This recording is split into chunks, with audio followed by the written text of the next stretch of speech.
Traído a ustedes por la Iglesia Bíblica Metro, una iglesia de sana doctrina enfocada en conocer, vivir y anunciar el Evangelio de Jesucristo. Ahora sí estamos listos, hermanos, vamos a continuar con el tema de la santidad bíblica, la segunda parte.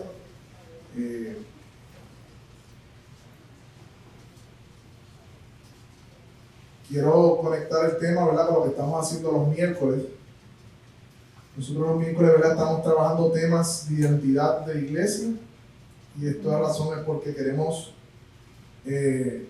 como iglesia, hablar de lo que creemos, de lo que enseñamos, y al final pues tenemos, ¿verdad?, preguntas y respuestas. Y el tema de la santidad bíblica es un tema muy importante porque es un tema que toca todos los días de nuestra vida. Y hay tantas concepciones erradas de la santidad que es importante que como iglesia nosotros podamos enseñar qué creemos acerca de la santidad y qué enseña la Biblia acerca de la santidad. Amén. Así que acompáñame en oración corta para comenzar. Señor, te damos gracias por este tiempo.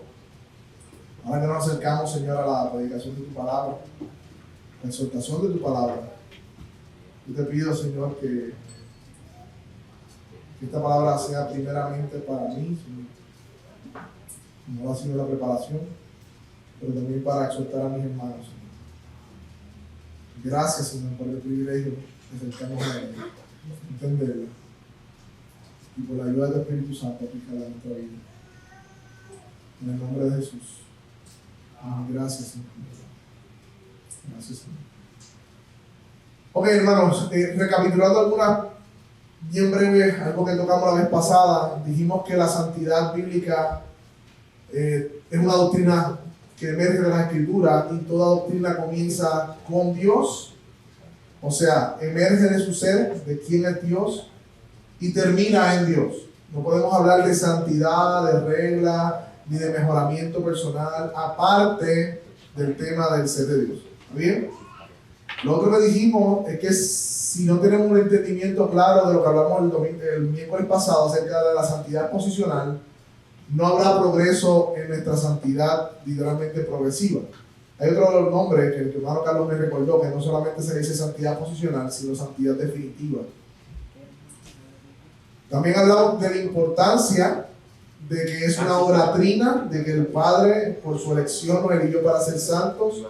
Cristo obedeció activamente, vivió una vida santa en nuestro lugar, y el Espíritu Santo lo amor en nosotros, santificando nuestros pensamientos, nuestra mente por medio de la palabra del Señor, trayendo convicción de pecado, arrepentimiento. Así que la Trinidad completa está envuelta en la obra de nuestra santificación.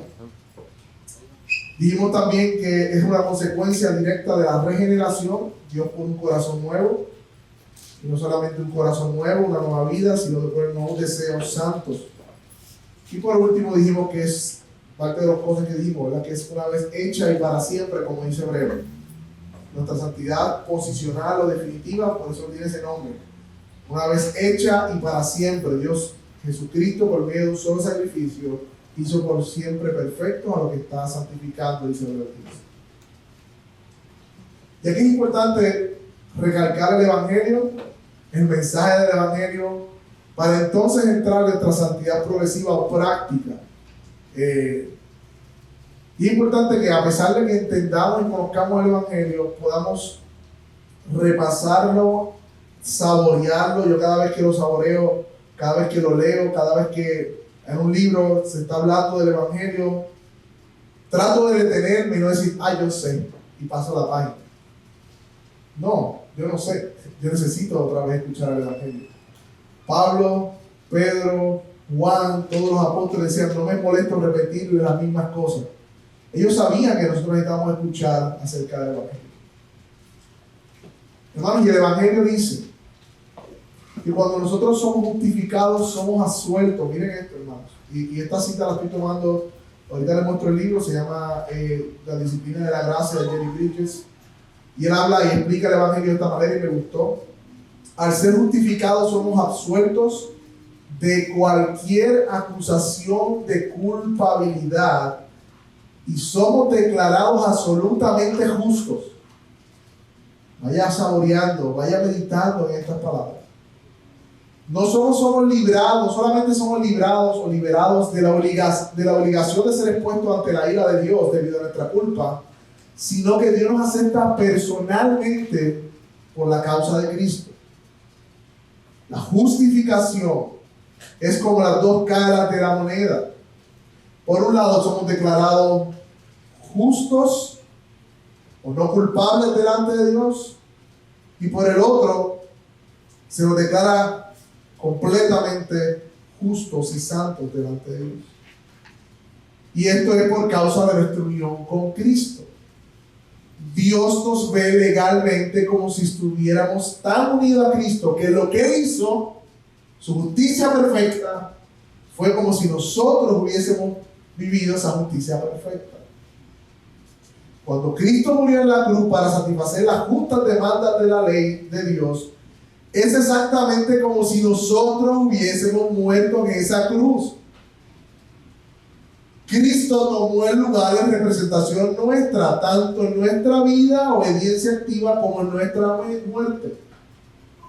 Entonces, hermanos, si somos una iglesia centrada en el Evangelio, vivir por el Evangelio significa que nos aferramos firmemente al hecho de que la vida y la muerte de Cristo son nuestras por virtud de nuestra unión con Él. Lo que Él hizo, lo hicimos nosotros.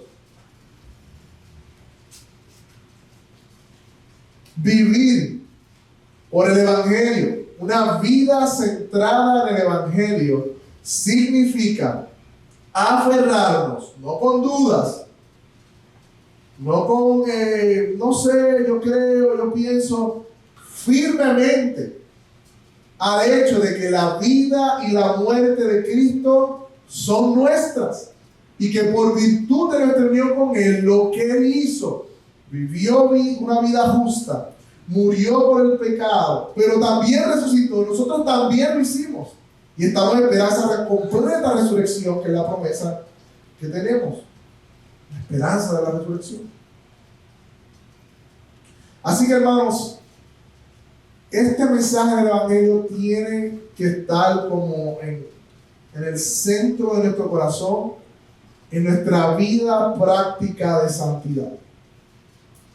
De lo contrario, hermanos, nos desviaremos al legalismo, nos desviaremos al antilegalismo, que es ser antiley, relajarnos en nuestra disciplina y nada pasa, puedo pecar porque me salvo por gracia. Ambos vías o carreteras salen de lo que Dios manda en su palabra, están fuera de su voluntad. Y vamos buscando en Romanos 5, 18 al 21, porque vamos a dar entonces a algunos textos de la palabra para ir viendo esta consecuencia de nuestra santidad progresiva. Romanos 5, 18 al 21. Vamos a leer algunos pasajes.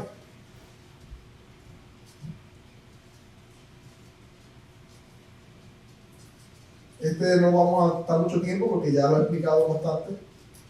Pero Romanos 5, 18 al 21 es el que nos enseña que hemos sido librados, a otro pasaje también, de la condenación del pecado. Dice, por lo tanto, así como por una sola transgresión causó la condenación a todos, también un solo acto de justicia produjo la justificación que da vida a todos, hablando de Cristo.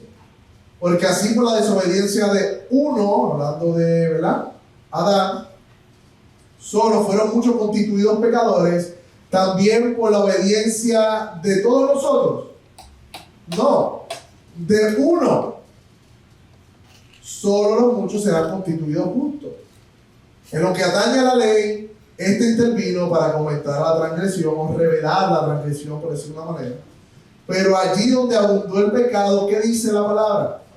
Sobreabundó la gracia, a fin de que así como reinó el pecado en la muerte, reine también la gracia que nos trae justificación y vida eterna por medio de nuestro Señor Jesucristo. Así que una de las consecuencias de nuestra justificación y del Evangelio de nuestra vida es que hemos sido librados de toda condenación. Por eso la Biblia dice, no hay condenación. Pero si seguimos leyendo, La otra consecuencia es que hemos sido librados del dominio del pecado. No solamente de la ira de Dios y su justicia, que era nuestra perdición, fuimos librados de esa sentencia, pero también hemos sido liberados del dominio del pecado. Y ahí está Romanos 6, no cierra su Biblia. Porque hasta el momento, si lo dejamos aquí, siempre que hablamos de la gracia, nos da la piquiña. Siempre que decimos, sí, es por gracia, pero... Y hay que tener cuidado, hermano. Hay que tener cuidado, porque muchas veces aún la gracia la queremos merecer. Somos unos legalistas de nacimiento. Y aún queremos sentir un sentido de que merecía esa gracia. Es gracia, es oxímoron. Porque la gracia es darte lo contrario a lo que mereces, no la puedes merecer. Pero usualmente decimos, es por gracia, pero rápido le metemos el pero eso no significa, pero cógelo con calma. Disfruta primero esa primera parte. Y yo sé que la Biblia va a hablar de una vida de santidad. Y yo sé que la Biblia habla de la respuesta apropiada a la salvación que hemos recibido. Pero cuidado de querer aún buscar merecer esa gracia, eso está ahí tangible en nuestro corazón.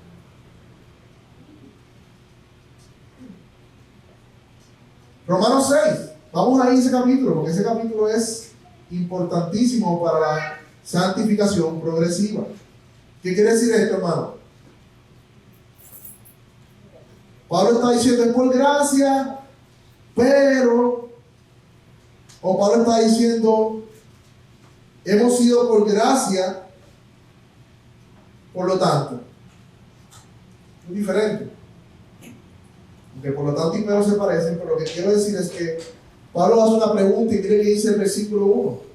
¿Qué diremos entonces? ¿Continuaremos en pecado para que la gracia abunde? La respuesta es de ningún modo. No, eso no tiene sentido lo que estamos diciendo. Lo que dice Pablo, eso no tiene ninguna lógica. Porque nosotros ya hemos muerto, dice Pablo, al pecado. ¿Cómo entonces viviremos aún en él? Estamos muertos al pecado, él dice. No saben que de todo lo que hemos sido bautizados en Cristo Jesús, hemos sido bautizados en su muerte. Y aquí me detengo un poco. La palabra bautismo, yo sé que tenemos la representación del bautismo en agua, pero simplemente en este texto está hablando de nuestra unión con Él, ser sumergidos en Él. En el momento en que nosotros creemos en sus promesas, hemos sido bautizados en Cristo, unidos a Cristo en su muerte también. Y Andrés Pereira habló de la película de Tenet. Es como si fuéramos al pasado y allí en la cruz donde Cristo estaba muriendo, allí nuestro viejo ser también estaba muriendo juntamente con Cristo. Por lo tanto, hemos sido sepultados, míralo ahí en el pasado, con Él por medio del bautismo para muerte, a fin de como Cristo resucitó entre los muertos por la gloria del Padre, muertos por la gloria del Padre, así también nosotros andemos ¿qué?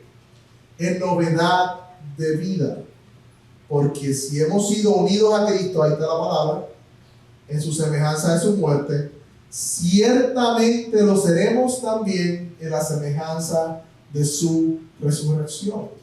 Sabemos esto, dice el versículo 6, que nuestro viejo hombre está siendo, dice ahí, fue en el pasado crucificado con Cristo para que nuestro cuerpo de pecado fuera destruido, a fin de que ya no seamos esclavos del pecado, porque el que ha muerto ha sido libertado del pecado. ¿Qué está haciendo Pablo aquí? Pablo comienza a hablar de nuestra justificación por medio de la fe y la gracia, y él está como intercalando una conversación con un lector que no conoce, como si estuviera teniendo un conversatorio.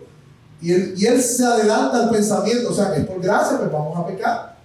Vamos a vivir de una manera que también es por gracia, podemos vivir de cualquier manera. Él dice, no, porque la realidad espiritual tuya es otra. Ya tú moriste a esa vida, a ese tipo de pensamiento en Cristo y has resucitado con Él hacia una nueva vida. ¿Lo están viendo ahí? Por ende, no hace sentido que vivamos en pecado, porque ya el pecado no nos define. Ya hemos sido libertados del dominio del pecado que trae muerte y hemos resucitado con Cristo. Y hermano, es una realidad espiritual que la Biblia lo habla con certeza.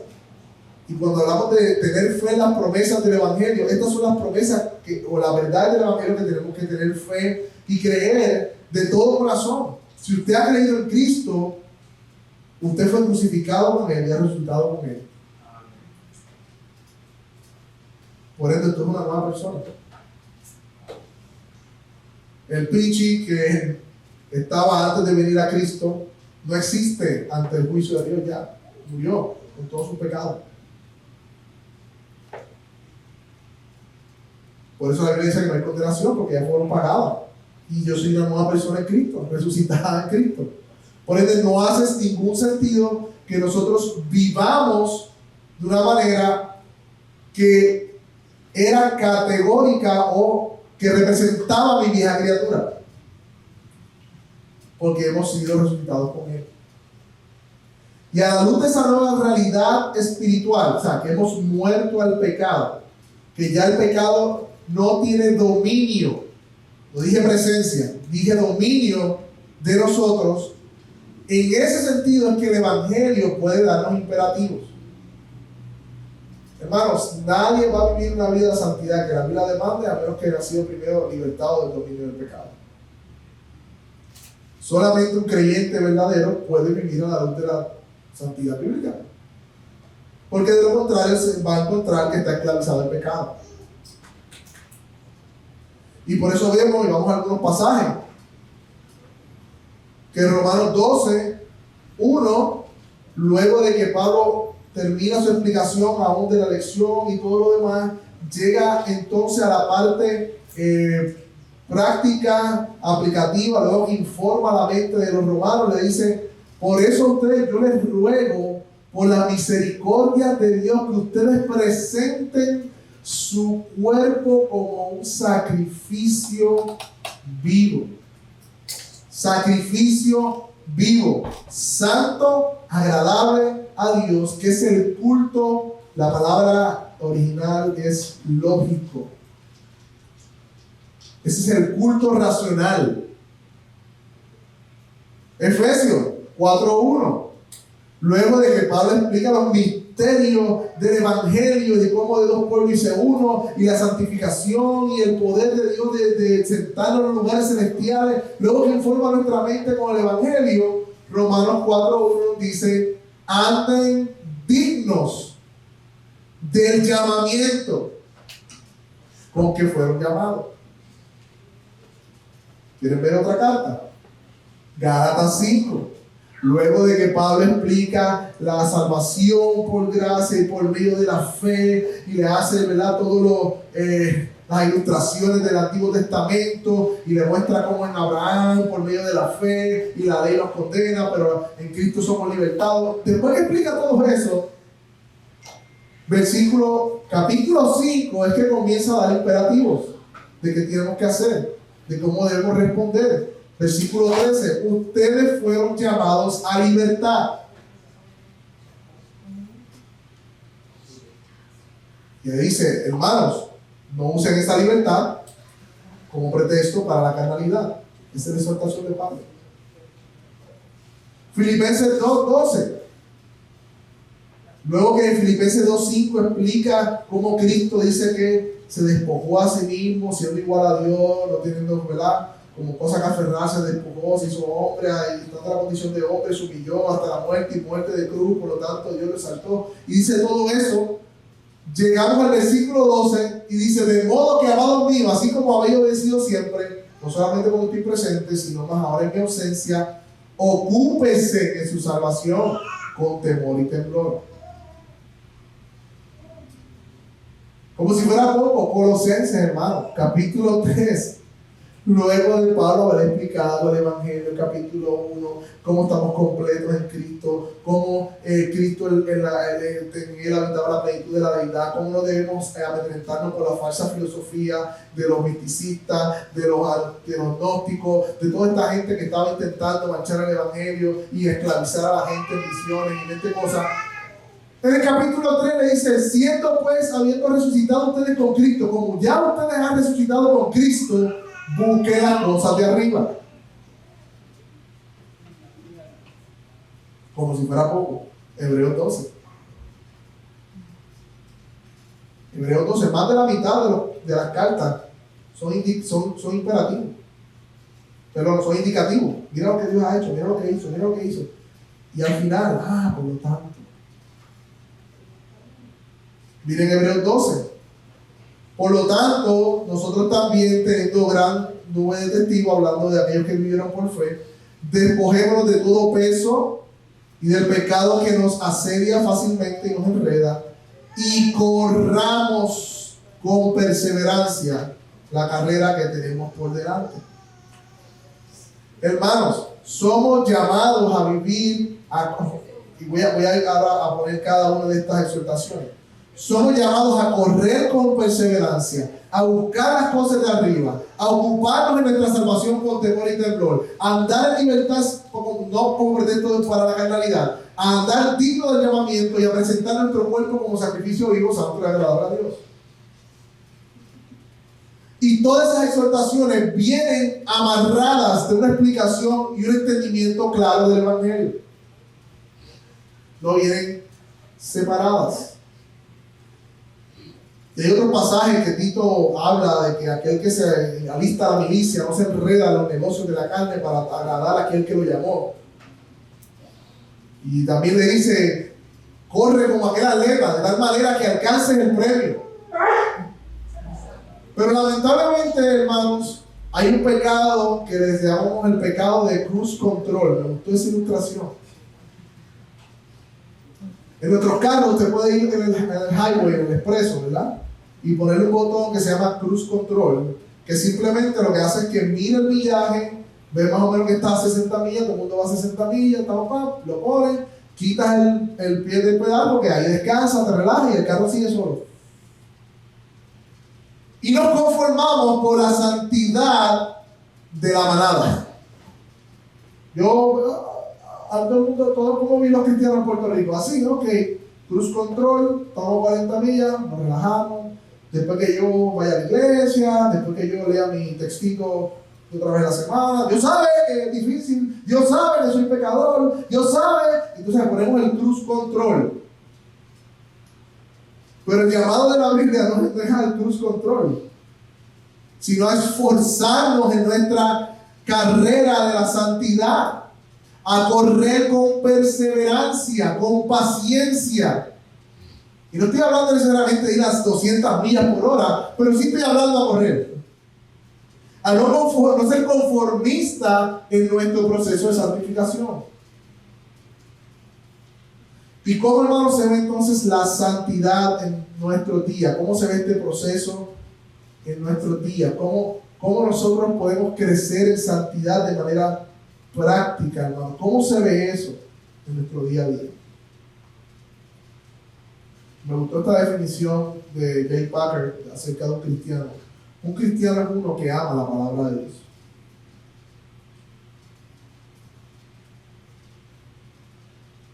En nosotros, hermanos, debe haber un deseo creciente por conocer y amar a Dios por medio de su palabra. La Biblia dice, cuando Jesús estaba orando, Dios, santifícalos en tu verdad. Santifícalos, míralo ahí. Tu palabra es la verdad. Tu palabra es verdad. De hecho, Jesús es el hombre, Dios hecho hombre, el verbo, el discurso en otras traducciones, la palabra encarnada de Dios. Él se revela como la palabra, la revelación de Dios. Por eso cuando leímos el miércoles pasado, 1 Corintios 3:16, decía que miramos a cara descubierta como un espejo la gloria del Señor, somos transformados de gloria en gloria. Esa gloria del Señor se encuentra en la faz de Jesucristo. ¿Y dónde está Jesucristo revelado? En su palabra.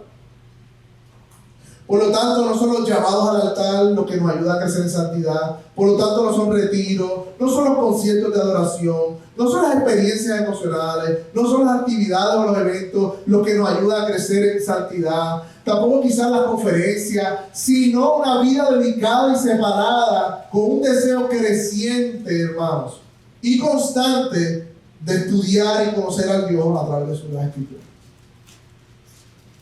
No hay verdadera santificación sin un continuo acercamiento a la Escritura, porque solamente la Biblia puede purificar nuestras conciencias impías. Puedes sacar de nuestra mente toda conmovisión pagana que hemos traído a la vida cristiana. Y el salmista lo dice de esta manera: en mi corazón he guardado tus dichos para no pecar contra ti. Otros dirán, no, la oración, es que lo que sucede es sí, la oración es parte de nuestras disciplinas. Pero aún ¿cómo oramos? El mandato orar, ¿dónde está? En la Escritura. No, nos santificamos cuando nos congregamos. Sí, tenemos que congregarnos. Pero aún el mandato a congregarnos, ¿dónde sale? En la Escritura. Nos santificamos en la adoración. Sí, pero ¿qué moldea esa adoración? ¿Qué informa esa adoración? La Escritura. No hay santificación, mis hermanos, sin un continuo crecimiento en el conocimiento de Dios a través de la Escritura. Y no estoy hablando de conocimiento de información, porque de información saben hasta los ateos de la Biblia. Estoy hablando de descubrir a Dios mismo en medio de las Escrituras. ¿Qué Dios está hablando en tu vida cuando tú te acercas a las Escrituras y las escribes con una conciencia sincera? Y dos aspectos que surgen cuando, para antes de entrar ahí, ¿cómo nosotros podemos crecer en este aspecto del entendimiento, del conocimiento, cada día más, no en cruise control, cada día más de las Escrituras? Debemos comenzar, aunque sea con oración corta. Oh Dios, ayúdame a ver tu palabra cada día más. Corta. Yo quiero cada día más conocer tu palabra. Porque usted sabe que aunque la Biblia nos manda a esforzarnos o a crecer en nuestra santificación personal, toda buena obra viene del Padre de las luces. Así que lo primero que debemos hacer es recordar esto para nosotros no correr, pues mañana voy a leer 20 capítulos de la Biblia. No, mañana desde hoy voy orando, Señor. Yo quiero dar pasos firmes, que tú me ayudes a amar tu palabra cada día más. Una corta oración, todos los días. Cada día más, Señor, enséñame a amar tu palabra. Cada día más, enséñame a amar tu palabra. Y lo que amamos le dedicamos tiempo, esfuerzo, y aún lo hablamos, lo compartimos con otros. Hablamos de lo que amamos. Y dos aspectos que salen de la misma Escritura, que hemos hablado ya de eso. Número 2, tenemos la santificación progresiva. Nos dice que debemos hacer morir lo terrenal. Esto se llama la mortificación del pecado. Otra forma de decirlo, disciplinarnos para la piedad. Otra parte. ¿Y qué es hacer morir el pecado, hermanos? Y me gustó esta ilustración también que leí. Aunque Dios nos ha librado del dominio, o sea que cuando éramos esclavos del pecado, pecadores, cuando estábamos sin Cristo, sin fe, sin esperanza, el pecado operaba en nuestros miembros y hacía lo que quería de nosotros. Pero cuando Cristo viene a nuestra vida, quita ese dominio del pecado a través del entendimiento de su palabra, a través del Evangelio, a través del poder del Espíritu Santo, y ya el pecado no tiene dominio de nosotros. Y lo primero que tenemos que hacer para luchar con el pecado es entender eso. Si usted lucha con el pecado con una actitud derrotista, ya perdió la batalla contra el pecado. Usted batalla contra el pecado entendiendo las promesas del Evangelio que dice que ya el pecado no tendrá dominio de nosotros. Pero el pecado sigue como un león moribundo y hambriento en nuestro ser. Porque por alguna razón que está en su gloria y podemos como dice Andrés, filosofar y podemos quizás traer respuesta de por qué Dios, a pesar de librarnos del dominio del pecado, todavía nos mantuvo con la presencia del pecado en nosotros. Es una realidad. Pablo mismo la experimenta. Y como es una realidad, es como un león moribundo que tiene mucha hambre.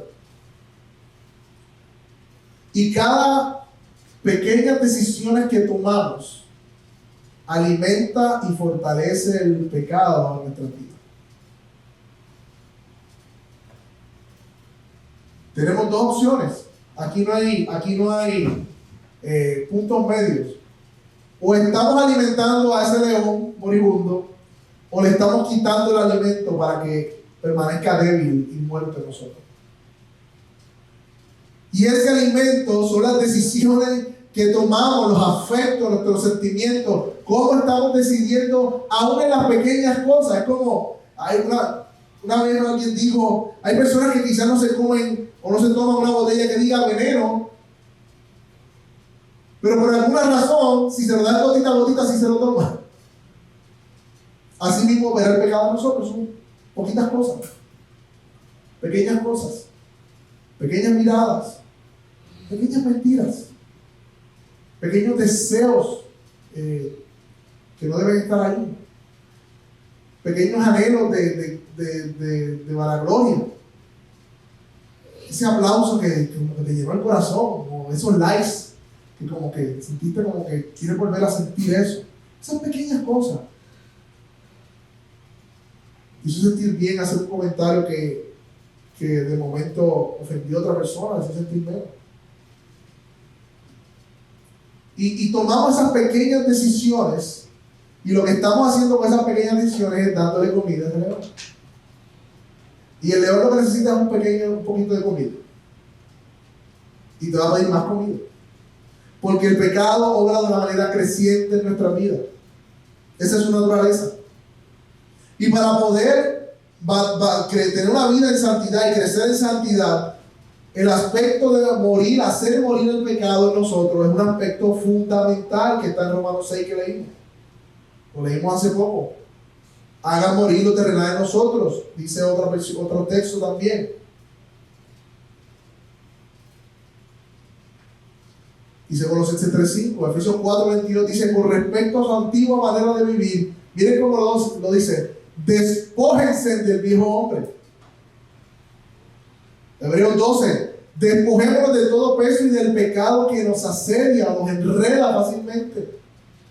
Y para poder hacer esto, hermanos, tenemos que ver el pecado como Dios lo ve. Tenemos que identificar su naturaleza. Porque a nosotros nos gusta pintar bien bonito nuestro pecado. Lo justificamos, lo decoramos, le ponemos adornos de Navidad, ahora que vienen las Navidades. Le ponemos razones piadosas para que ores, hermano, y cuentas de chisme. Le ponemos razones piadosas.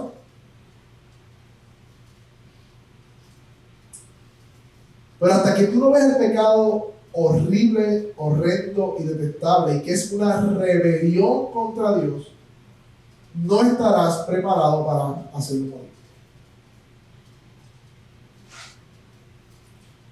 Las veces que decimos, anda, y no vemos el pecado en su naturaleza pecaminosa, como una rebelión contra Dios, como algo que Dios detesta, que es literalmente decirle a Dios, yo quiero, Señor, ser mi propio Dios. Hasta que no lo veamos de esa manera, ese pecado no lo vamos a hacer morir. Lo vamos a disfrazar, le vamos a cambiar de nombre, pero no lo vamos a hacer morir. Para crecer en santidad tenemos que hacer morir el pecado remanente en nosotros. Hermano, y esto es una batalla férrea. Cuando digo férrea, y usted, yo creo que no tengo que decírselo a todos los creyentes aquí. Yo creo que usted lo ha experimentado en su vida. Si usted es creyente, esto es una batalla de todos los días. Y no hay descanso, hermano, hasta que Cristo venga. Cuanto más bien creemos que estamos, cuanto más peligroso es el terreno para caer en pecado. Siempre sospechemos en un sentido de nuestras motivaciones en las áreas que sabemos que nosotros tendemos a pecar. Y cada cual tiene su anatomía del pecado, así como yo soy diferente físicamente a usted es diferente a mí en cuanto a sus concupiscencias.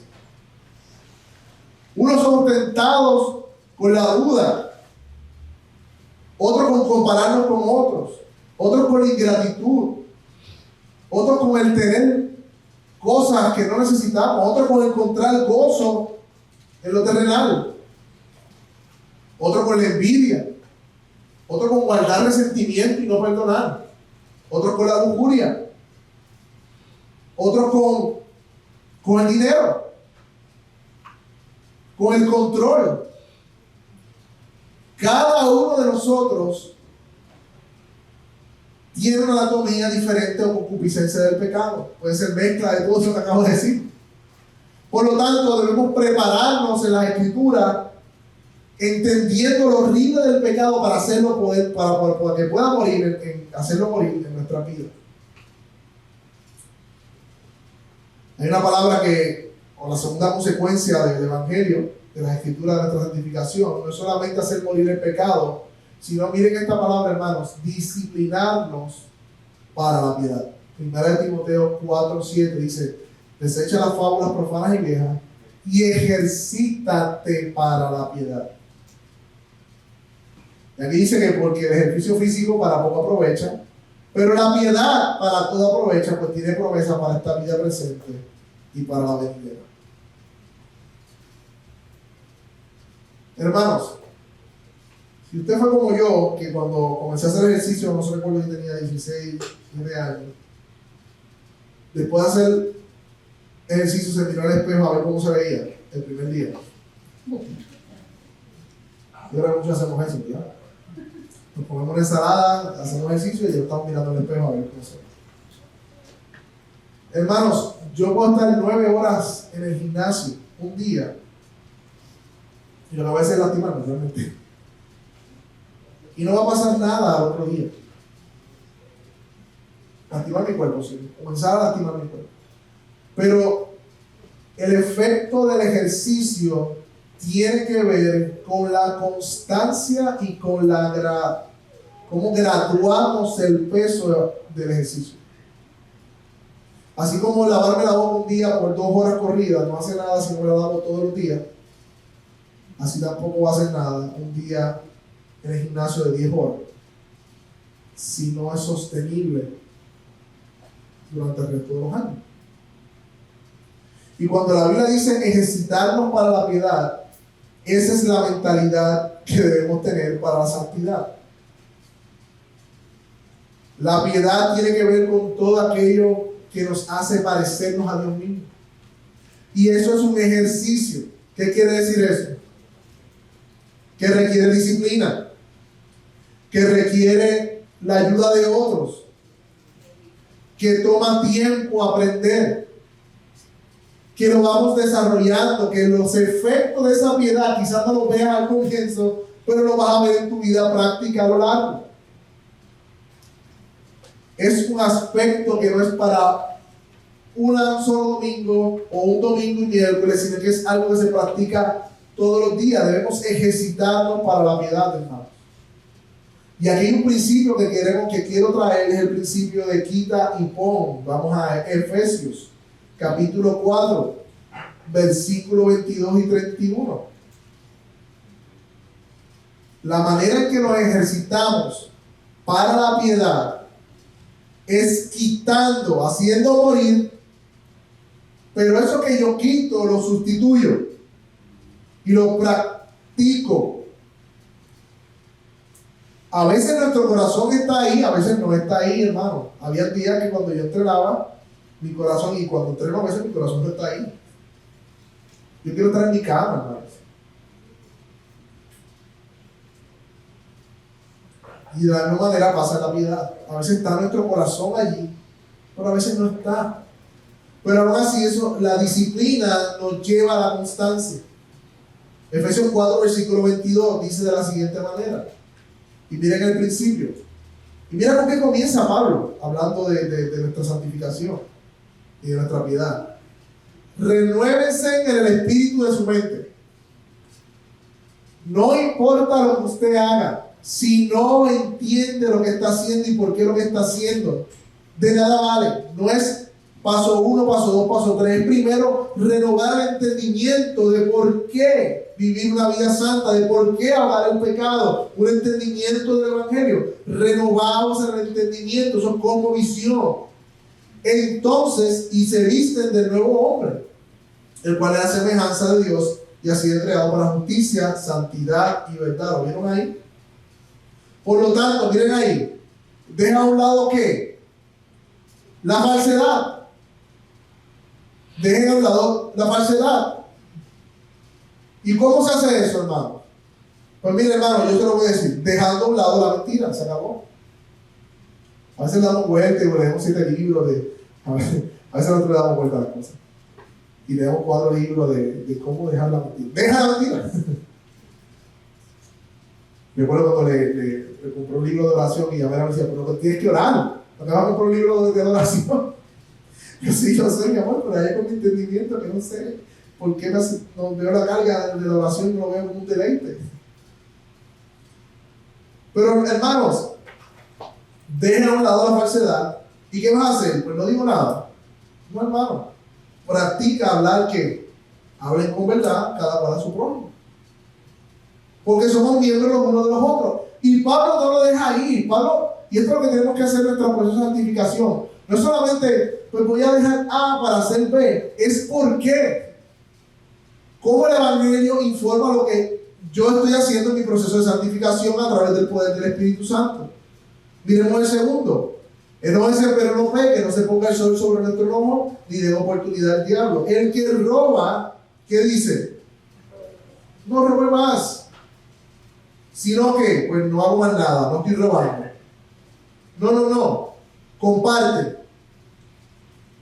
Trabaje haciendo con sus manos lo que es bueno, a fin de que tenga con qué compartir con el que tiene necesidad. Versículo 29. No salga de su boca de ustedes ninguna palabra mala o corrompida. ¿Y qué hago entonces? Pues no la digo, sí, no la dices, pero sino la que es buena para la edificación. Cámbiala. En el momento en que tú tengas la tentación de ofender con tus palabras, medita, ora y lucha para cambiar ese insulto por un acto de bendición. Por algo que edifique, por edificación, según la necesidad del momento, para que imparta gracia a los que escuchan. Versículo 31. ¿Se ha quitado de ustedes qué? Amargura, enojo, ira, gritos, insultos, así como toda malicia. Ok, pues ya yo no le grito a mi esposo, ya yo no le hablo con amargura, ya yo no me enojo por mucho tiempo, ya yo no le insulto, simplemente me quedo callado. ¡No! Más bien, sea amable unos con otros, misericordioso uno con otro, no es guardando el reconcilio ahí en la coquillita del corazón, perdonándose unos a otros, así como también Dios los perdonó. ¿Están viendo el principio, hermano? Nosotros hacemos morir para santificación, debemos hacer morir el pecado, y para eso tenemos que ver los retos del pecado, y a la misma vez tenemos que disciplinarnos en la piedad. Y para eso tenemos que conectar nuestra piedad con el Evangelio. ¿Cómo que con el Evangelio? Bueno, tenemos que recordarnos que cada cosa que nosotros vamos santificando en nuestra vida por medio del poder del Espíritu Santo es por medio de la obra regeneradora de Jesucristo. Por medio del Evangelio, Dios puso ese deseo nuevo en mí. Y como yo sé que ese deseo es conocerle, Él lo puso en mí. Por lo tanto, por ejemplo, oro a Dios para que por medio de esa promesa yo desee cada vez más tu palabra, en el caso de desear la palabra. Señor, tú eres Dios de verdad, podemos decir. Por lo tanto, como tú eres Dios de verdad y tu Hijo se reveló como la verdad, yo quiero cambiar la mentira en mi vida por la verdad, porque Cristo es hermoso y yo quiero parecerme a Él. Eso requiere cambio en nuestros hábitos, hermanos. Eso requiere tiempo del día a día. Eso requiere muchas cosas en nuestra vida. Pero para eso fuimos llamados, hermanos. A veces no hemos entendido, hermanos, que nosotros hemos sido literalmente, hermanos, resucitados de muerte a vida. Y que esta vida terrenal que tenemos es simplemente un paréntesis en la vida que nos espera en la eternidad. Y uno de nuestros mayores pecados como cristianos es mirar lo terrenal y abrazar lo terrenal como si fuera todo. Y ponemos nuestra esperanza en lo terrenal, ponemos nuestro afecto en lo terrenal, cuando fuimos a llamar una vida eterna en Cristo y estar completo en Cristo. Y muchas veces la santificación no se ve en nuestra vida porque no estamos diciendo, como dice Colosenses, no estamos poniendo la mira en las cosas de arriba, sino en la tierra. ¿Y qué hay en la tierra? Los deseos de los ojos, la gloria de la vida, le dice Juan. Y eso se contrapone con el propósito por el cual fuimos llamados.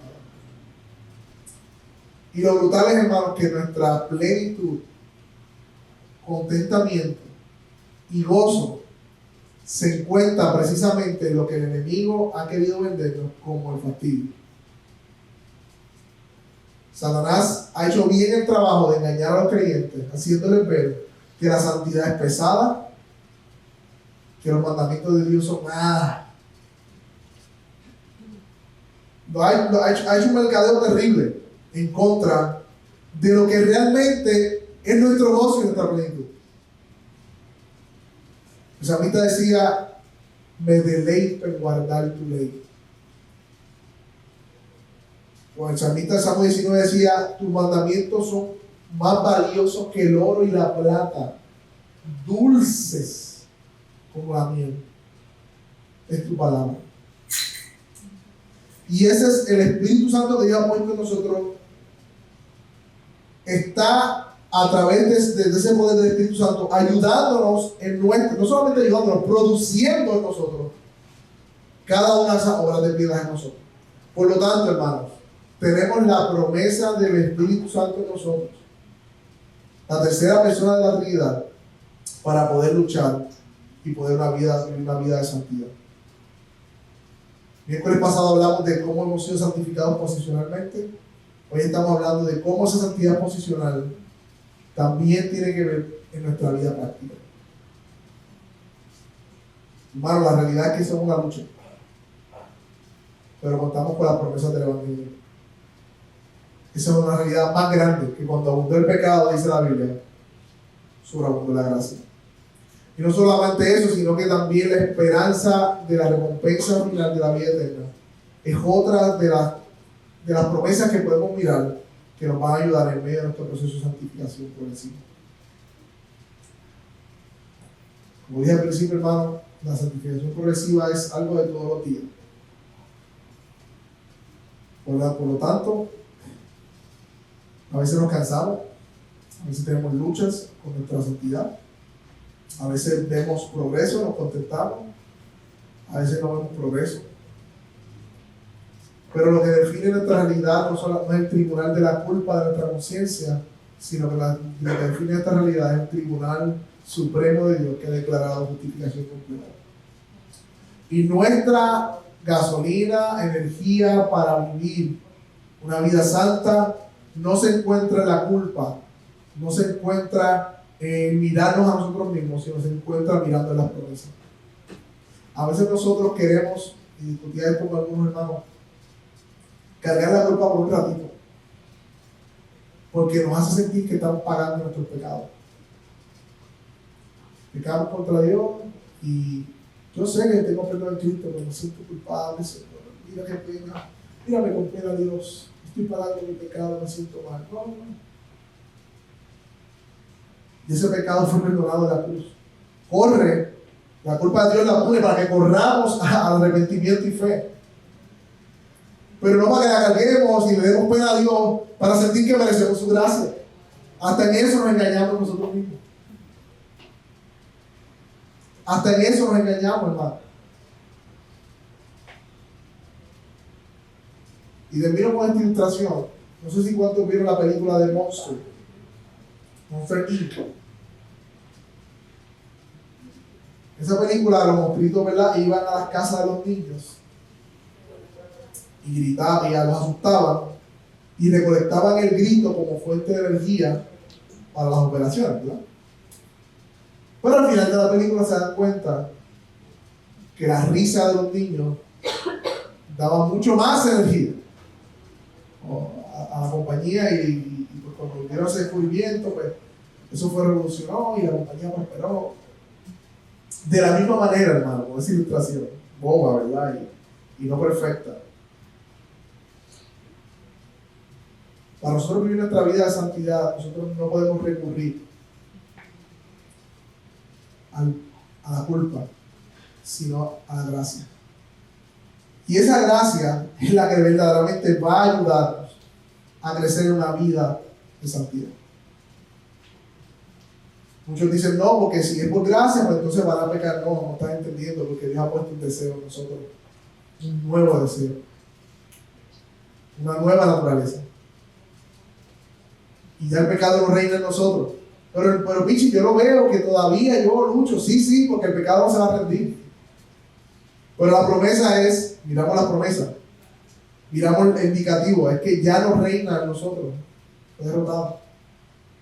Así que nosotros debemos correr las promesas del Evangelio como la fuente de nuestra santificación y no a nuestro desempeño o sentido de culpa que nos va a dejar en el mismo lugar. Y hermanos, sí se puede vivir una vida de santidad. Y es como el ejercicio. Quizás al principio duela, quizás cuando subas de peso duela, quizás tú no entres en unas máquinas específicas, pero Dios te va a entrar en esas máquinas. Hay una santificación o una disciplina de Dios que tiene que ver con la providencia de Él en nuestra vida. Y Él lo va a hacer para santificarnos cada día más. Porque nuestro deleite es ser como Él es. Nuestro gozo es que nosotros podamos vivir para lo cual fuimos llamados, que es nuestra santificación. Así que gracias, Señor, por este tiempo que hemos tenido en tu palabra. Gracias por recordarnos, Señor, la importancia de hacer morir lo terrenal en nosotros, de lo horrible del pecado, Señor, de que tú eres un Dios santo, y de la importancia de nosotros de ejercitarnos, Señor, en la piedad. Hay mucho que se podría decir, Señor, yo solamente di algunas cosas, Señor, pero toda nuestra vida se define del creyente, Señor, en hacer morir lo terrenal, aún las pequeñas cosas que son las que llevan a la cruz, y disciplinarnos en la piedad. Aunque sean pequeños pasos, pequeños pesos en nuestras máquinas, Señor. Cada paso, Señor, nos acerca a tu imagen. Y debemos tratar nuestro gozo y nuestra plenitud, Señor. Ayúdanos a verlo, Señor, el pecado como tú lo ves, horrible. Y ayúdanos a ver la santidad hermosa como tú la ves, Señor. Perdónanos, Padre, porque sabemos que hemos errado, que no hemos dado en el blanco, Señor. Pero nos aferramos a las promesas del Evangelio, Señor, una vez más. Porque aquel que tienes esperanza, dice tu palabra, te purifica a sí mismo como el escudo. Gracias, Señor. En nombre de Jesús. Amén. Ahí está.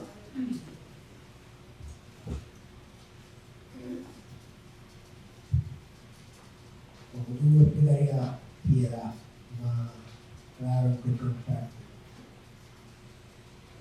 Cuando hablamos de piedad, estamos hablando del principio de corandeo, vivir una vida con la conciencia de la presencia de Dios en nuestra vida.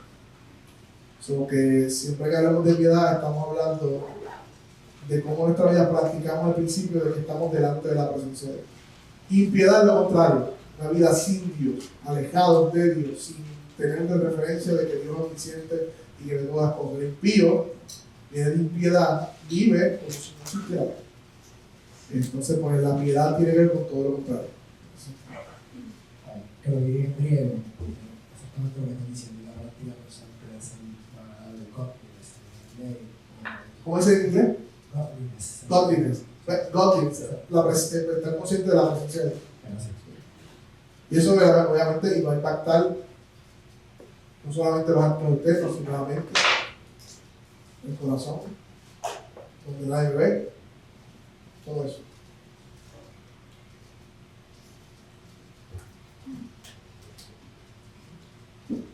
¿Qué más?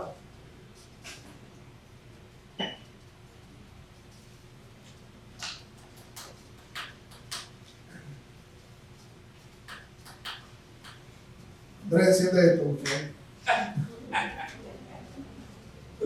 Café.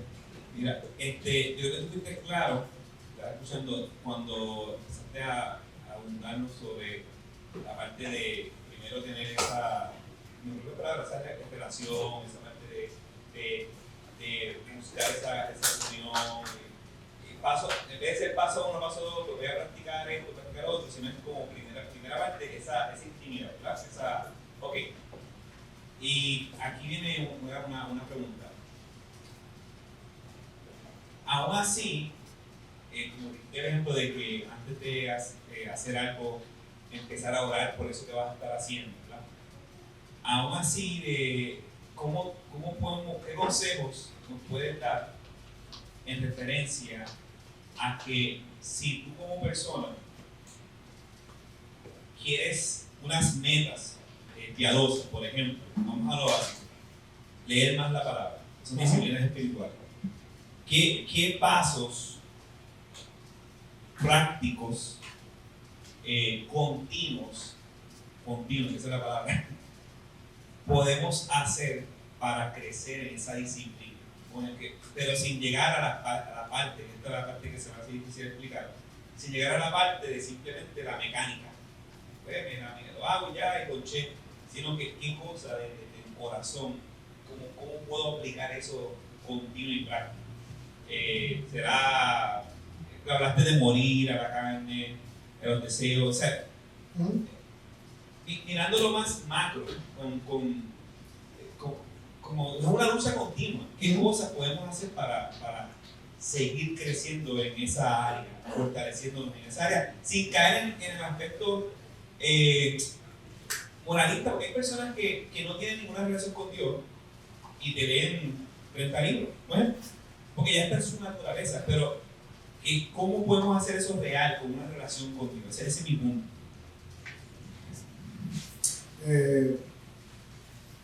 Estaba pensando mientras decía eso, que yo creo, y estoy seguro que todo verdadero creyente tiene un deseo sincero por conocer a Dios. Si no está ese deseo sincero, pues ahí es donde yo me preocuparía, porque realmente, ¿verdad? Yo creo que todo, vamos a asumir que el deseo está.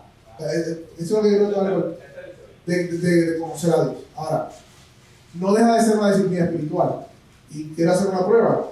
Haga lo que usted sea que no sea espiritual y no va a haber impedimentos, no va a tener sueños, no. Pero cuando usted se dispone a orar, a leer la palabra, a tener tiempo de comunión con Dios, hay una guerra tanto interna, a veces hasta externa. Distracciones, de momento te llama todo el mundo, de momento estás cansado. Es como activar el pecado.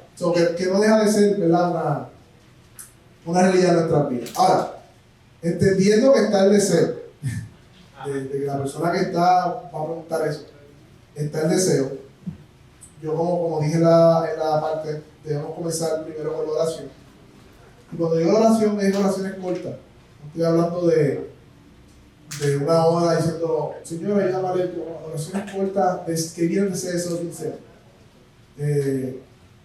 Una dinámica que tuve un tiempo en mi vida, en mi familia, yo estaba forzando a la persona a que hiciera algo, y cuando cambié el forzar a la persona a orar por la persona, vi el fruto de eso.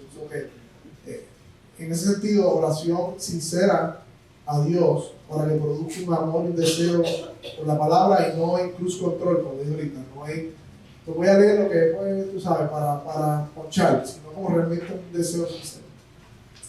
Pero otra cosa que podemos practicar, entre lo práctico es que también el entendimiento. No, esa es la línea, porque lo que pasa es que, por ejemplo, hay muchas personas que se me acercan con el tema de Pero el problema es lo práctico, ¿no? lo práctico, el problema práctico.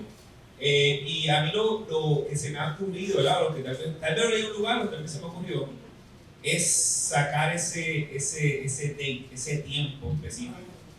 Que hay veces que se hace difícil porque tengo 300 cosas que hacer, pero realmente hay un elemento de sacar ese tiempo. Es que siempre hacemos lo que queremos, y es que por eso lucho con la idea. Si eso práctico no está es porque no hay un entendimiento de por qué no estoy deseando eso, de tal manera que me lleve a separar un tiempo para eso. Y ahí que yo digo, porque si queremos rebajar, tenemos una meta para rebajar, pues vamos a encontrar el espacio para entrenar, para rebajar. Y tú eres la persona que se disciplina en una meta, ¿verdad? Que ya está buena, para hacerlo. Más nosotros, si no vemos eso, hay algo en nuestro entendimiento que no estamos viendo del valor de la palabra, del mandato de la palabra. Hay algo que no estamos viendo de nuestra convicción, ¿verdad? Que en ese momento, que nos impide tomar acción porque no están informados nuestros afectos, nuestros sentimientos. Ya llegamos, yo creo que eso es el entendimiento. Comenzar por el entendimiento, sí, porque por ejemplo, mientras más valor o menos valor yo le tenga a eso, pues las cosas que tal vez yo deseo naturalmente las voy a seguir haciendo, pero no tener el valor o no ver la grandeza de eso y las implicaciones a corto o largo plazo. Pues yo creo que ahí es que está el problema. Está el valor, lo entendí. ¿Qué implicaciones tiene eso? Tiene implicaciones de que si nosotros queremos disciplinarnos, lo mismo en el texto, disciplinarnos para la piedad requiere literalmente eso mismo, disciplina. Está el deseo, ya no voy a entrar en la cuestión del... Pues eso quiere decir que obviamente lo que yo amo y quiero, le dedico tiempo, naturalmente le dedico tiempo. Por ende, eso requiere tiempo. Requiere planificar con ocasiones, requiere cambiar hábitos, requiere sustituir un tiempo quizás de... Y mira lo que voy a decir, porque para mí no es entretenimiento, no puedo decir entretenimiento para no decir despeje, porque realmente las escrituras y estar en comunión es ese descanso, realmente, no ver la película. Esos switches en nuestra mente, de la obligación al deleite es algo que debemos orar constantemente para que Dios cambie ese switch en nuestra cabeza, porque es algo que Dios tiene que cambiar en nosotros, porque vemos la disciplina como una obligación, como algo pesado, y no estamos entendiendo que ese es nuestro reposo y nuestro deleite. Entonces, sí va a requerir de tiempo, sí va a requerir hábitos, cambios de hábitos, sí va, otro consejo, no quiera leer el libro de Ezequiel, de la primera sentada, si no tiene la disciplina, no puede correr pelado, 500 metros y no ha corrido 100, empieza con poco. Únete a personas que dan otro consejo, que hermanos piadosos que también están en esa misma lucha que tú, pero que han podido vencer algunas batallas, como ellos lo hacen. Pregunta. Únete a otras personas. Un tiempo que yo empecé a llamar a los hermanos, mira, vamos a leer y vamos a orar por la mañana. Y nos llamamos, y eso también me daba ese sentido de urgencia. Con ocasiones no está en nuestra vida, esa es la realidad, no podemos estar apareciendo con la mano. En esos momentos son los que también tienen una comunidad de fe para poder también crecer en esos aspectos. Sí, obviamente, lo más importante, el deseo, la convicción, la importancia, pero después esas cosas se van añadiendo. Llévese la Biblia, o si la Biblia o el libro, lo que sea, para su trabajo, en sus horas de break. Llévaselo para, qué sé yo, en el carro, y sabe que tiene 15 minutos antes de entrar, llega siempre temprano al trabajo, tiene esos 15 minutos, hágase el paso. Buscamos la manera de estar lo que la... Yo creo que diste claro por lo de cambio de mente. Ajá. Y Y que lo veas como un deleite. Eso, buscar, no verlo como una obligación, sino como realmente gran deseo y el beneficio y estoy conociendo a Dios, o sea, ese tesoro que habíamos hablado anteriormente. Yo creo que esa es la parte más difícil por el pecado, que se nos hace llegar. Pero una vez llegamos a ese entendimiento, vamos a fluir mucho más. Sí. Que hay temporadas que a veces se nos hace más difícil, que eso va a pasar. Y para eso tenemos la comunidad, la dependencia del Espíritu. No, cuando digo todo esto, lo digo dependencia del Espíritu, porque tampoco es como que estamos fluyendo, porque yo estoy guiando. Sabemos que obviamente el Espíritu a través de nosotros nos está ayudando a ejercer toda esa disciplina. Y lo mismo ocurre con la oración, lo mismo ocurre con la lectura del libro, lo mismo ocurre con ese mismo principio. Para cada una de las disciplinas. Ya el día de reposo creo que está claro, ¿verdad? Para todos nosotros, pero falta uno. Falta un domingo.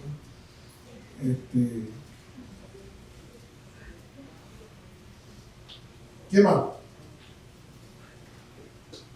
¿Preguntas?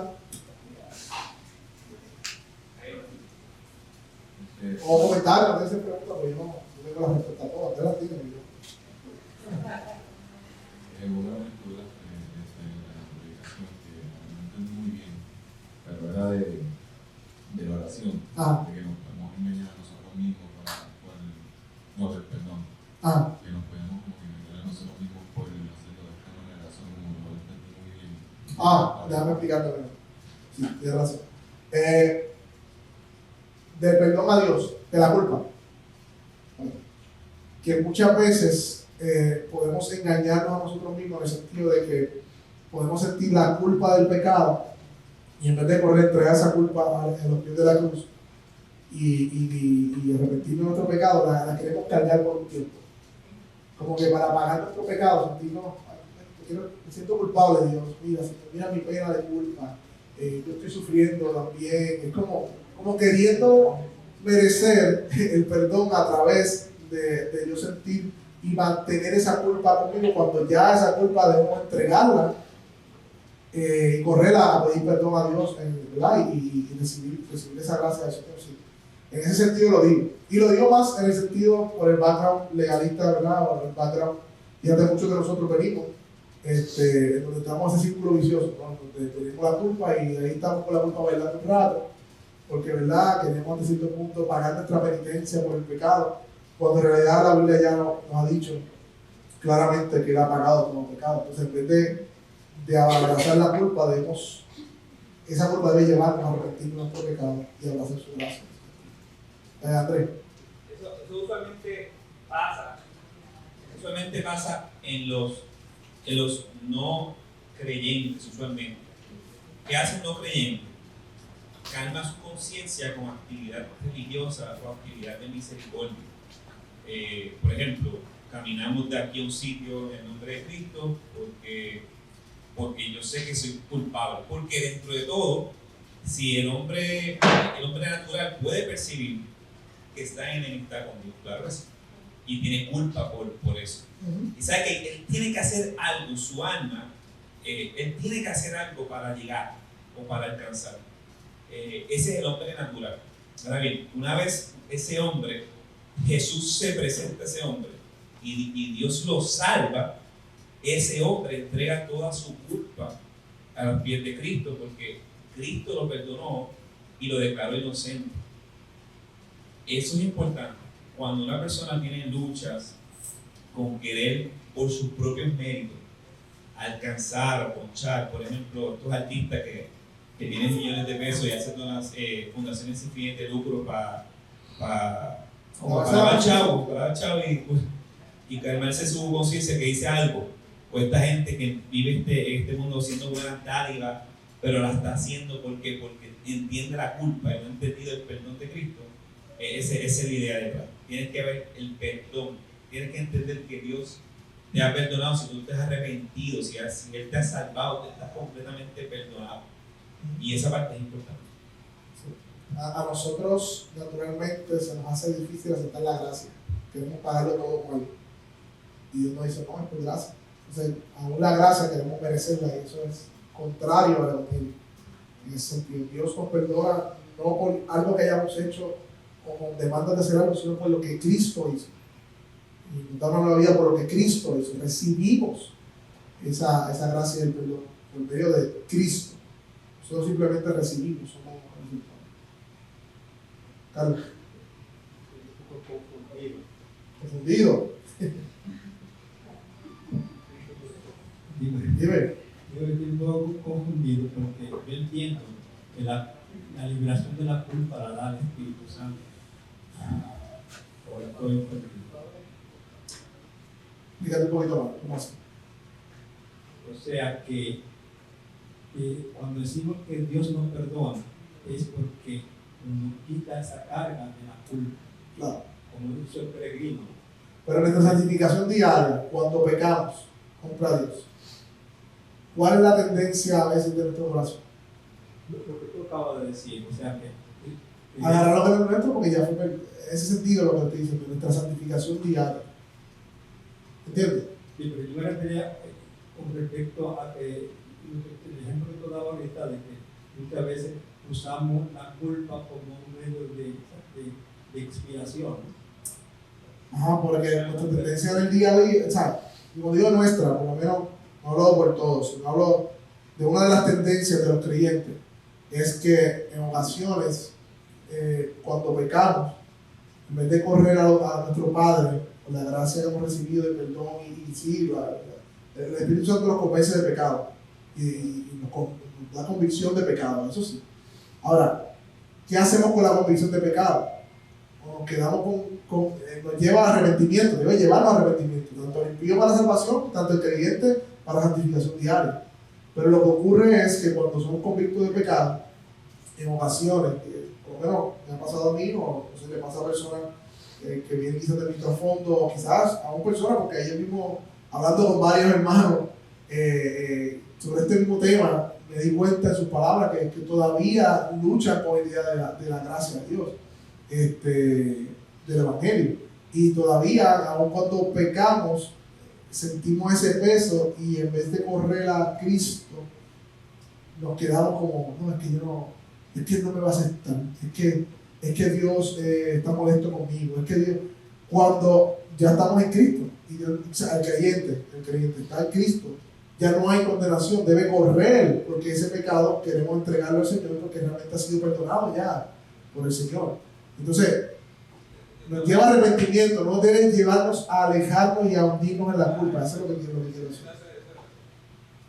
Pero no sé lo que quiero decir. Yo creo que es la clave, que usualmente en los datos del enemigo, que no creo que la Víctor, es que usualmente, como cuando un hijo de nosotros hace algo mal, en vez de salir corriendo a esconderse y olvidarse de que su padre existe, al contrario, ir en arrepentimiento y fe, porque el padre sabe lo que pasó, y acoger a sus brazos para arrepentimiento y perdón. Que eso obviamente es la alianza del Espíritu Santo y todo, pero hay una tendencia natural en el hombre de tratar de buscar esa expiación propia, no literal en el sentido de que vas a buscar tu propia salvación. Como decía Piper, el sentimiento del deudor. Ahora yo siento una deuda y ahora quiero entonces tratar de ponchar y hacer diferentes cosas con Dios, y a última hora estoy tratando de volver a ganar de su amor cuando no te ha dejado de amar. Esa es la idea que está esta lucha mental. Y nadie está preparado para luchar contra el pecado, hacerlo morir y vivir una vida de santidad, si primero no ha entendido que ha sido librado de la culpabilidad del pecado. En ese sentido, nos trancamos en nuestro proceso de santificación. O sea, lo sabemos muchas veces aquí, pero no ha bajado aquí. O luchamos con esa idea. Ese es lo que quiero traer. Yo estoy en otra... Tú estás quizás en otro término. ¿Tú estás hablando del impío como tal? No, estamos hablando de la culpa, de la liberación de la culpa. O sea, buscamos el perdón, pero quien nos libera de la culpa es el Espíritu del Señor, es Dios. ¿Me entiendes la idea? Pero como creyente, como en nuestra santificación progresiva, o como el impío que viene. En cualquier momento que tú pecas, sientes remordimiento, pero eso solamente lo remueve, lo quita y te sientes liberado cuando el Espíritu Santo, cuando Dios te da el perdón. ¿Y cómo ocurre? Cuando tú pides perdón, viene a Él. ¿Y qué hacemos en vez de eso a veces? No, ya. Ahí que yo estoy. No, pero yo entiendo lo que tú quieres decir, pero me refiero a que muchas veces estamos creemos que la liberación de la culpa es uno que la no.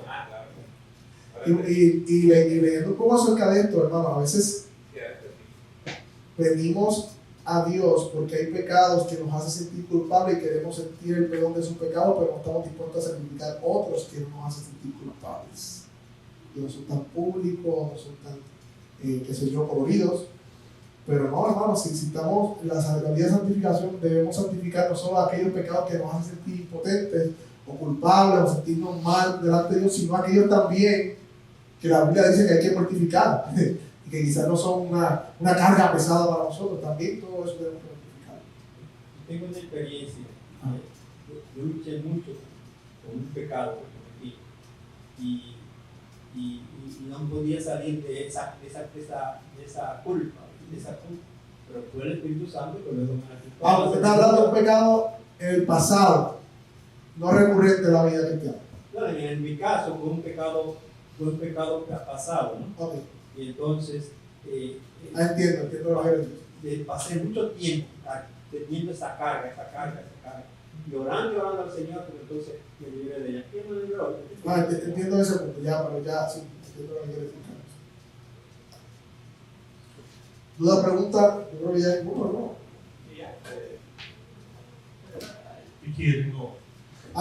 Sí, básicamente escribiendo mi cabeza, ¿verdad? ¿Cómo estás explicando el camino del arrepentimiento que es de la culpa? Dios usa la culpa. Entonces lo estoy viendo como, para ilustrarlo, que el Espíritu Santo nos acusa en nuestra conciencia y nos hace sentir culpables. De acuerdo a esto, tenemos que caminar. Pero nosotros en nuestra carne, en nuestro pecado, tomamos la culpa como un látigo para flagelar. Creo que es lo que por llevar la línea.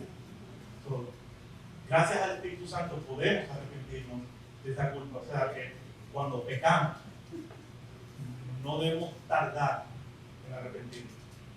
Y creo que muchas veces, aunque no lo meditamos pensando, wow, no merezco la gracia de Dios, quizás nos tardamos en arrepentirnos de una manera inconsciente. Porque queremos merecer la gracia. Ese es el punto. Ya, meditando, yo me da un poquito si lo vi. Carlos dijo algo bien importante. Y esto es bien claro, escuchando a Reina. No podemos convertir el arrepentimiento en fe en algo mecánico. Usualmente pasaba en las iglesias, pasaba las antiguas, las que muchos de ustedes se criaron. Estas iglesias que es, vemos solándose la noche, esto, y entonces, ¿verdad? Porque es un acto meramente humano y lo está haciendo por hacerlo. Número uno, no has entendido realmente lo que es el arrepentimiento, que es ir al Señor en esa sinceridad a Él, con ese dolor en tu corazón, para luchar para que el Señor, a través de su Espíritu, claro, pues haga los cambios, creyendo en Él, porque Él es tu Padre, tú lo puedes hacer. Pero ahí se viene la parte de tu dependencia del Señor, para que el Señor haga su obra en nuestra vida. Porque, escuchando a Reini, yo sé que no fue la intención de Reini, podemos caer en el acto humano propio. No, pero hay que arrepentirse. Sí. Pero hay que ir más profundo lo que se refiere a arrepentimiento, que es el derramamiento de mi alma a mi Señor, clamar a mi Señor por ese cambio y dar los pasos de fe creyendo que Él está presente en mi vida a través de su Espíritu. Entonces eso, es que ya mi hermano, a mí me escribió hoy y dice: cuando tu conciencia esté perturbada por el pecado, no mires más nada que al Evangelio. La ley solo será usada para acusarte si la miras, y ya está clavada en la cruz. Cuando tu conciencia esté en paz gracias al Evangelio, entonces ve a la ley para seguir caminando sabiamente. Y esa es la tensión. Esa es la diferencia. Atención saludable de la ley y el Evangelio, de la gracia, de la dependencia y la piedad. Dependemos del Espíritu, pero a la misma vez es una dependencia piadosa, es una piedad dependiente. Es esa tensión.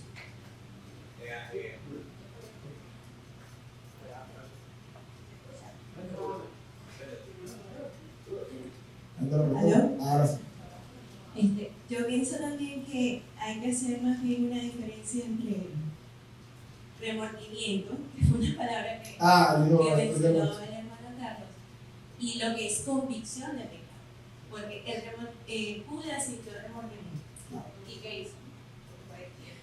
Y se suicidó. Y la convicción de pecado pues nos va a llevar a el arrepentimiento.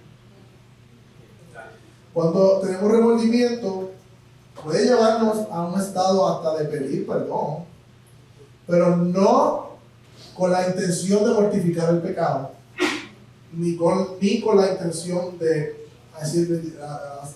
cultivar la piedad en esa área. Eso ya entonces es remordimiento. Sí, también muy buena elaboración. Igual el tema que vino ahora, ¿hacia dónde te? Tú dijiste de que nosotros morimos con Cristo, crucificamos con Cristo allá en el año 1, ¿verdad? Yo no lo dice Pablo. No lo dijiste. Sí. Ahora, voy a mi conclusión. Eso implica entonces, o sea, para mí, el Espíritu me ha dado más como una... Me ha mostrado con mayor... me ha mostrado la gran importancia del bautismo con agua que hacemos cuando nos convertimos. ¿En qué sentido? En que da la impresión de que da la impresión de que nuestro espíritu fue el que con Cristo murió y resucitó. Pero entonces nosotros en el bautismo lo que estamos haciendo es con el cuerpo. Lo que pasa es que la palabra bautismo aquí, hay personas que usan esa palabra bautismo para hacer referencia al bautismo en agua. Pero realmente la palabra bautismo tiene una referencia a nuestra unión, ser sumergidos unidos a Él. En ese sentido, aunque también habla de esta resurrección, pero hay que meditar en Romanos 6, porque nosotros no hemos meditado suficiente en Romanos 6. Créanme que es un pasaje bien profundo, pero dice que nosotros fuimos sepultados en su muerte y fuimos resucitados con Cristo. O sea, en el pasado eso ocurrió. En ese sentido, al momento, la manera que yo lo veo es que cuando nosotros cuando creemos, ¿verdad? Por medio de Dios quita la venda, venimos a Él, creemos, nuestra vida o nuestro viejo hombre es como si se transportara, por decirlo de alguna manera. Eso ocurrió en el pasado, pero es como si fuera efectivo en el presente, en ese momento. Y murió allí con Cristo también. Por eso ya no hay condenación, porque ya espiritualmente, porque ya ese ser no existe. O sea, ya murió para el pecado, ya la justicia se cumplió también, porque la paga de la condena de Cristo fue también para mi viejo hombre, en ese sentido. Y hay un texto que me va a la cabeza, dice Juan, que el que nace de Cristo no puede pecar más. Hay un texto que me va a la cabeza que dice que el que nace de la simiente de Dios no puede pecar, dice. Pero vamos a traspolarlo al cuerpo. Pero una realidad espiritual, sí. Cuando le transformamos el cuerpo, entonces, cuando lo hacemos en el bautismo del agua, mucha gente lo hace ahí. Es el cuerpo que muere, resucita, y entonces se supone que todos los pecados se supone que están filtrados ahora en la cárcel. Pero hay muchos que dicen que Pablo tenía esa idea ahí. Muchos que dicen que eso, porque dicen que fueron sumergidos, resucitados, y como se daba el bautismo, pero hay que ver primero la original y nada. La idea es que cuando hacemos esto, estamos añadiendo el texto, algo que el texto no dice. Número 1, número 2. A ese tema del debate. Cuatro tiempos, ese tema. Pero sí, hay muchas que ven esa postura. Y que ven ahí el bautismo por inversión. No estoy diciendo que esa es, pero no estoy de acuerdo. Estamos ready, ¿verdad? Concluye. Cerramos con broche de oro. Lo que quería buscar era que yo voy a empezar bien con la parte de que lo que tenemos que tener como creyentes es el conocimiento básico de entender el por qué hacemos el evangelio, por qué tenemos que vivificarnos y mortificarnos, que yo creo que es un tema bien capital para la santidad, que es siempre buscar vivificarnos en los valores de Cristo, en la enseñanza de Cristo, en la palabra, para seguir todos los días mortificando aquella área. Yo creo que fue el miércoles pasado que mencionaste, no recuerdo el versículo que hablaba sobre ver la ley como reflejo para uno. Yo pienso que todos como creyentes tenemos que siempre estar constantemente viendo esa parte que debemos mortificar para seguir creciendo en la santidad, no es nada más que aquello que es agradable a los ojos de Cristo. Y por eso digo que me agradó mucho la parte que les pusiste, porque verdaderamente creo que Romanos 8 habla sobre la vivificación y la mortificación en Cristo Jesús, y pienso que es la parte práctica de eso. Y añado, como dije ahorita, ahí está nuestro deleite. Pablo dice, en el hombre interior yo me deleito en la ley de Dios. Ahí está nuestro deleite. Y lo traigo porque al creyente que nació de las aguas ve como deleite la culpa que trae, el remordimiento que trae cada vez que pecamos, que es lo que el mundo nos trae. Cuando pecamos tenemos que también ser agradecidos de que Dios nos trae con su vara y su callado, nos mantiene izquierda y derecha. Tenemos que decir como hijos, y pienso que esa es la parte que tenemos que estar deleitarnos. A veces la represión, la culpa que nos sentimos es un regalo de Dios para volver a los pies de Cristo, que nos siempre nos hace quedar en la posición de que eres dependiente de mí. Y hace que siempre no, como Pablo le puso a Dios para que no se fuera ni muerte ni paz. Esa es la culpa que sentimos, el remordimiento de pecados consistentemente para eso mismo. Si no hubiese cometido de pecados, se hubiese pecado con nuestro llamo. Pero a Pablo Romanos 2 dice, no ves que la misericordia, no recuerdo cómo dice, o fue el texto de muerto, que misericordia te guía al arrepentimiento. Y no de la forma que la misericordia de la vemos es a través de la... Por último, que le estaba mencionando sobre el bautismo, realmente uno puede decir que el bautismo se puede decir que es más bien la parte como evidencia visible para la gente de que ha venido a los pies de Cristo, cuando realmente uno es limpiado de la culpa del pecado, cuando naciste de nuevo, en el momento que haya sido, cuando tú llegaste a la plena conciencia de que soy pecador delante de un Dios soberanamente santo. En ese momento tu culpa es quitada. Entonces el bautismo, ¿verdad? Para mi filosofía de creencia es la prueba evidente de que físicamente yo he nacido con Cristo. Es lo que puede ser debatible, como digo la antes, pero sí. Hombre,